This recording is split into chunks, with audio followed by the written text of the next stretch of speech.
अस्सलामुअलैकुम learners, I hope सब ठीक होंगे, खैरियत से होंगे। जी, तो आज हाजिर है मैथ की एक और सीरीज़ के साथ। ये पार्ट 2 है। पहले पार्ट 1 में मैंने अपलोड किया है।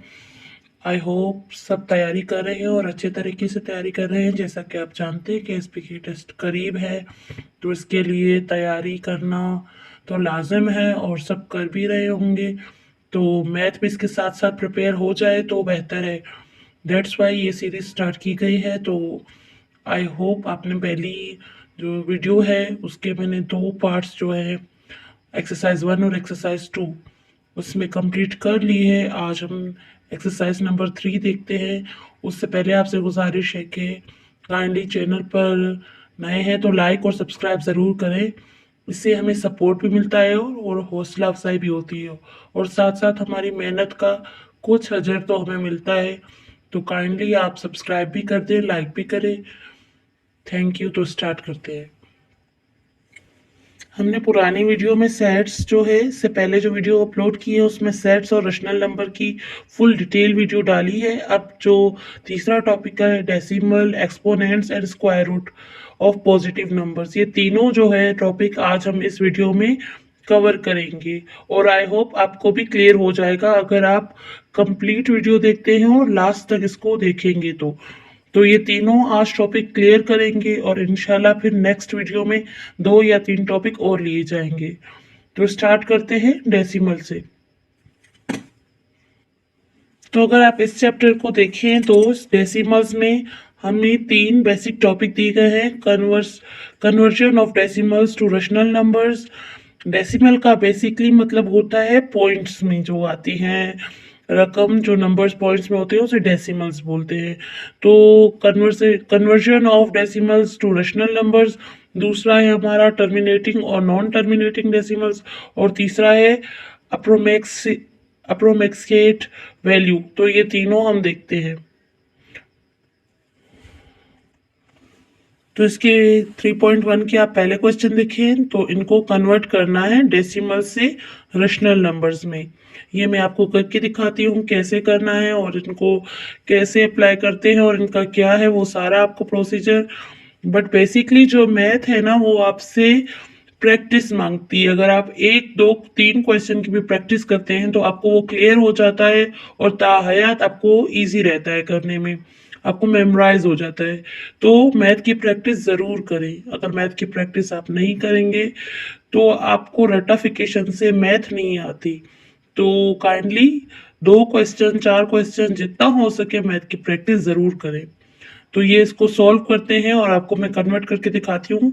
जो उसका मेन पार्ट है कि डेसिमल्स को कैसे रैशनल नंबर्स में आप चेंज करेंगे।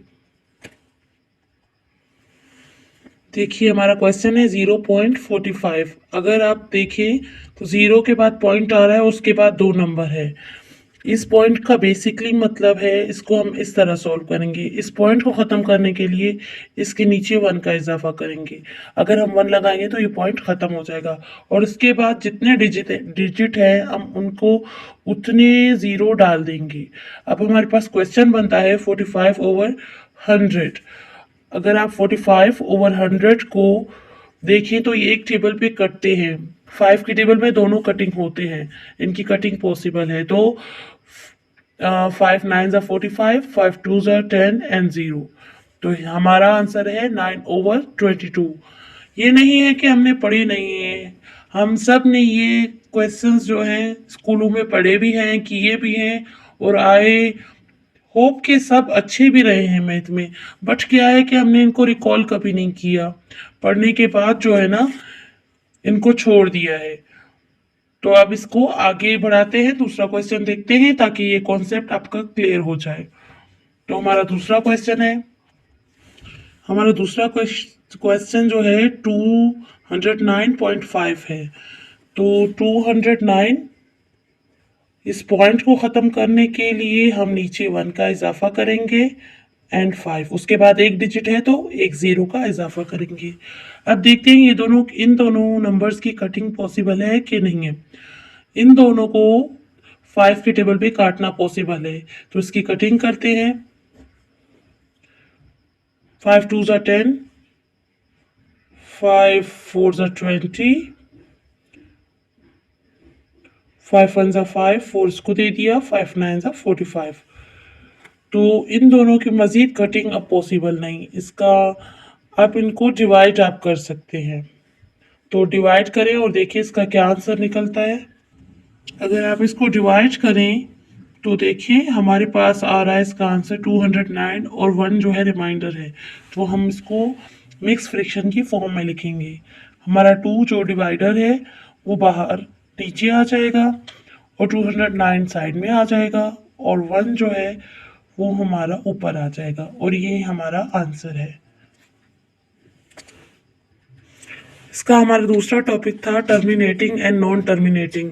तो टर्मिनेटिंग बेसिकली ऐसी फ्रिक्शन को, ऐसी रेशनल नंबर्स को कहते हैं और ये डेसिमल में है। तो डेसिमल की वजह से जो आपका डिवाइडर है वो बड़ा है और जो आपका जिसको डिवाइड करना है वो छोटा है।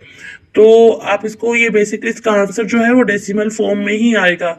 पर टर्मिनेटिंग ऐसी आप उसको बोलेंगे, नंबर्स को बोलेंगे जो कंप्लीट हो जाए। एंड नॉन टर्मिनेटिंग और रिक्वायरिंग डेसिमल आप ऐसी उसको बोलेंगे, रेशनल नंबर्स को बोलेंगे, ऐसे नंबर्स को बोलेंगे जो चलता रहे। मैं आपको सॉल्व करके दिखाती हूँ ताकि आपको क्लियर हो जाए। अब आप देखिए इन रेशनल नंबर्स में और जो ये प्रॉपर फ्रिक्शन है, आप प्रॉपर फ्रिक्शन भी इसको कह सकते हैं क्योंकि आपका जो डिवाइजर है वो छोटा है और जो आपकी डिनोमिनेटर है वो आपका बड़ा है। तो आप इसको इस तरह डिवाइड नहीं कर सकते। आपको 22 को बाहर रखना होगा। बेसिकली जो नीचे वाला नंबर होता है आपको वो बाहर होता है और जो ऊपर वाला वो अंदर होता है। तो अब 22 को 5 यानी जाहिर है 22 के टेबल में 5 नहीं आएगा। तो आप क्या करेंगे, पॉइंट लगाएंगे और पॉइंट के लिए, पॉइंट को कवर करने के लिए आप 0 भी लगाएंगे। ये मैथ्स का रूल है। तो आप पॉइंट लगाएंगे और एक 0 बढ़ा देंगे तो आपके पास आ जाता है 15। तो 22 के टेबल में अगर आप 50 देखेंगे तो नहीं आता और इससे कम जो आता है वो है 22 2 ज़ा 44। और फिर आप इसको अगर माइनस करेंगे तो 6 आपका बचता है। और क्योंकि पॉइंट लगा हुआ है तो पॉइंट पे आप 3 बार 0 बढ़ा सकते हैं। 60 आ गया। 22 के टेबल में देखें तो भी अगर हम 3 पे करेंगे तो 66 आएगा। तो फिर 2 पे लेंगे, इससे छोटा है 44। फिर माइनस करेंगे और आप माइनस करें तो आपका 16 बचता है। पॉइंट लगा हुआ है, 0 बढ़ा दिया, 160। अब 22 का टेबल देखें, या तो 160 आए या इससे कम आए। तो देखते हैं। तो हमने 22 के टेबल में 7 पर लिया तो 154 आया। फिर भी 6 जो है आपका बच गया है। तो इसका मतलब ये नॉन टर्मिनेटिंग है और ये जो है चलती जा रही है। तो ये नॉन टर्मिनेटिंग है या रिक्वायरिंग भी आप इसको कह सकते हैं। तो दूसरा हम क्वेश्चन देखते हैं। आई होप इससे आपको क्लियर हो गया होगा। फिर भी एक क्वेश्चन और देखते हैं ताकि आपको टर्मिनेटिंग और नॉन टर्मिनेटिंग जो डेसिमल्स हैं उनको आपको बिल्कुल क्लियर हो जाए। तो जिसका देखिए पूरा कंप्लीट डिवाइड नहीं होता, जो चलती जाती है और ख़त्म नहीं होता, फिनिश नहीं होता, तो उसको कहते हैं नॉन टर्मिनेटिंग और रिक्वायरिंग। और अगर जो फिनिश हो जाए, जो कंप्लीट हो जाए, उसको आप टर्मिनेटिंग बोलेंगे। दूसरा क्वेश्चन देखते हैं। अब ये देखिए, ये भी एज इट इज था कि इसका भी डिनोमिनेटर बड़ा है और नोमिनेटर छोटा है। तो डिनोमिनेटर बाहर रखा और 4 को अंदर रखा, क्योंकि ये डिवाइड नहीं हो पाता इसलिए पॉइंट लगाया और इसका 0 बढ़ा दिया। तो अब 40 है। तो 9 के टेबल में देखते हैं, या तो 40 आए या तो 40 से कम। तो 9 4 ज़ा 36, 9 4 ज़ा 36 एंड 9 5 ज़ा 45। तो 9 4 ज़ा 36।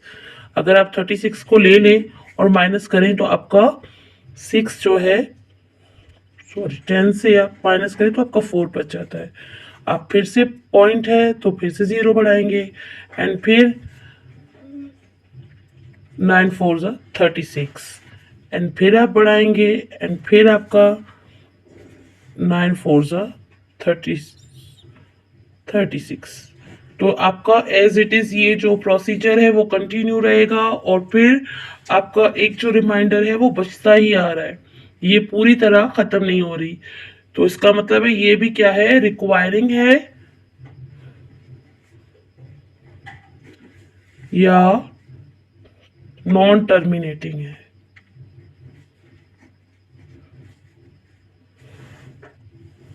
अब आप इन नंबर्स को देखें, देखिए टर्मिनेटिंग की ये मिसाल। अब देखिए 20 को बाहर रखा और 5 को, क्योंकि 5 छोटा है पॉइंट लगाया और 0 बढ़ा दिया। 22 ज़ा 40। आप इसको अगर माइनस करेंगे तो 10 बचेगा और फिर क्योंकि पॉइंट लगा हुआ है 0 आपने बढ़ा दिया। 25 ज़ा 100। अब क्योंकि ये पूरी फिनिश हो चुकी है तो इसका मतलब है ये क्या है, टर्मिनेटिंग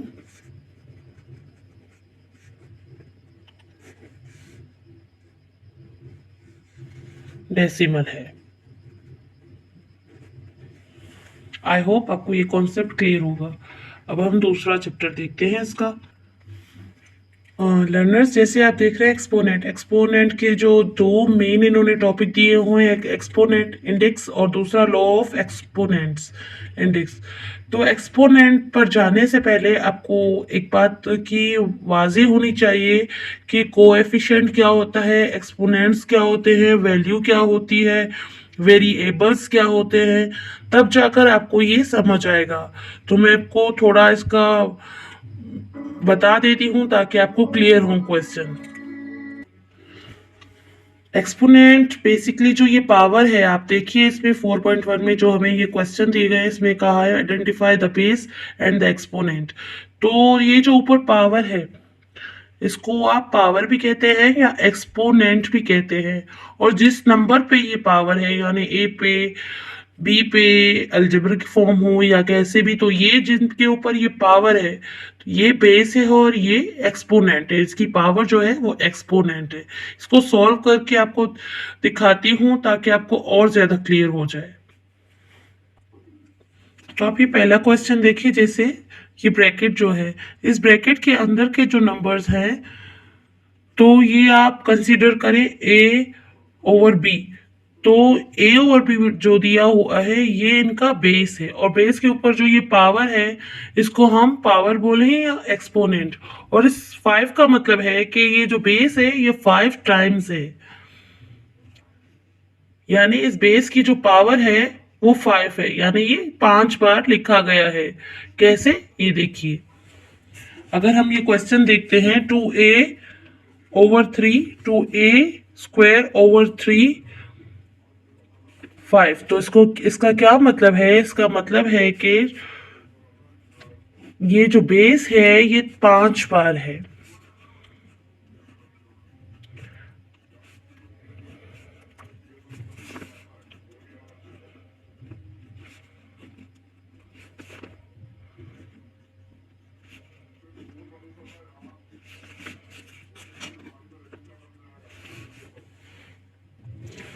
तो अगर आप इसको सॉल्व करेंगे तो आपको ये एक्सपेंड होकर इस तरह आ जाएगा, यानी 1 2 3 4 5, यानी इन बेस की जो पावर है या इनकी जो तादाद है वो 5 है। तो इसको सॉल्व कर, अगर आप सॉल्व करेंगे तो सॉल्व करने का क्या रूल है, जो आप इसको सॉल्व करेंगे तो इनको मल्टीप्लाई करेंगे। देखिए जब हम इनको मल्टीप्लाई करेंगे तो अलजेब्रिक में क्या होता है, जब आप इसको 2 2 ज़ा 4, 4 2 ज़ा 8, 8 2 ज़ा 16 एंड 16 2 ज़ा 32, 32 एंड 3 3 ज़ा 9, 9 3 ज़ा 27, 27 3 ज़ा,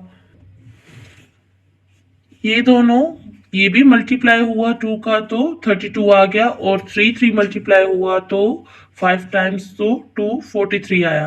बट जो ए की पावर्स हैं ए की पावर 2 और ये की पावर, ये मल्टीप्लाई नहीं होंगे। तो एक्सपोनेंट की क्या होता है, जब ये मल्टीप्लाई होते हैं तो अलजेब्रिक जो फॉर्म्स होती हैं वो प्लस हो जाती है, यानी 2 plus 2 4 plus 2 6 plus 2 8 and plus 2 10। तो ए की पावर 10।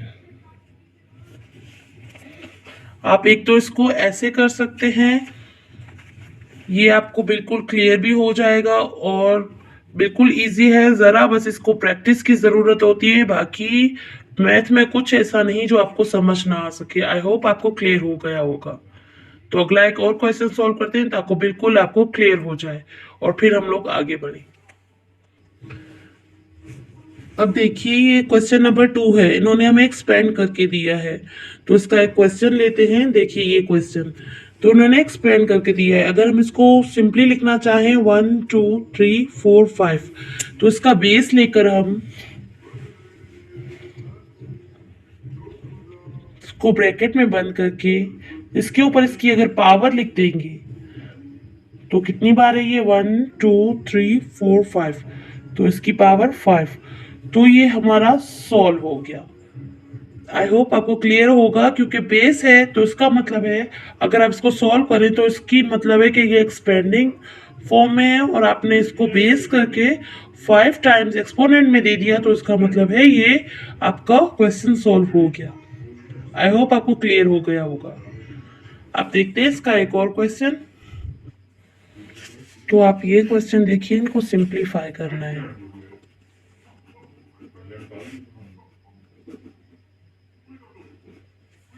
तो ये क्वेश्चन देखिए आप, तो अगर इनको ए और 5 बेस ले लें और इसको एक्सपेंड करें 5 टाइम्स और 3 और 4 को एक्सपेंड करें और ए और 5 को, तो देखिए कैसे सॉल्व होगा। इनको एक्सपेंड कर दिया तो इसको एक्सपेंड करने के बाद हमारे पास 32/3 to 5 की आ गया। इसको मल्टीप्लाई करने के बाद और इनको जब मल्टीप्लाई किया बेसिस को 5 टाइम्स तो हमारे पास ये आया।